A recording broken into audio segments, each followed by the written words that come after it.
এই যে এত কিছু খাওয়ার দিনটা কবে সেই দিনটাই ভাবছো তো? হ্যাঁ, এই দিনটা কিন্তু ছিল 1 সেপ্টেম্বর, গত সোমবারের দিন। হ্যাঁ, তো আমি কিন্তু রেডি হয়ে পিয়াদের বাড়ি চলে এসেছি। পিয়ার তখনও লিপস্টিক দেওয়া শেষ হয়নি। বাবারে বাবা, কী সাজতে পারে!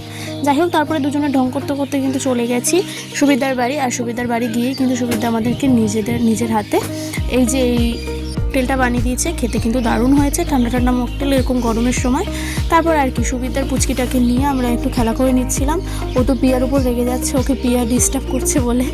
যাই হোক, তারপরে এদিকে দেখি যেই উদ্দেশ্যে আর কি আসা, পম্পাদির বার্থডে। হ্যাঁ, পম্পাদির বার্থডে সেলিব্রেশন স্টার্টিং হয়ে গেছে। আর পম্পাদি তো এটা ধরা থেকে ভয়ই পেয়ে গেছে। তার মধ্যে আর কি নিজে একা কেক কাটবে, তাই দাদা ছেলেকে নিয়ে নিয়েছে সাথে কেক কাটার জন্য। আর এখানে বেশ কিছু লোক ছিল, যেরকম দাদার শ্বশুরবাড়ির লোকজন, পম্পাদির শ্বশুরবাড়ির লোকজন, দোকানের কিছু স্টাফ। তারপরে এদিকে দেখছি কি সুমিত দা কেক খাচ্ছে আর কি যেন ভাবছে। আমি বলছি কী ভাবছো? তারপরে যাই হোক, সেটা নিয়ে হাসাহাসি করতে করতে আমি আর পিয়াও কিন্তু কেক খেয়ে দিলাম। আর কেক খেয়ে বেশি দেরি করিনি, আমি কিন্তু বসে গেছি খেতে। আর খাওয়ার প্রথমেই ছিল ডিমের ডেভিল। ডিমের ডেভিল খেতে তো আমার খুব ভালো লাগে। আমি যে কোনো অনুষ্ঠান বাড়ি 2টো ডিমের ডেভিল তো চেয়ে খাবোই।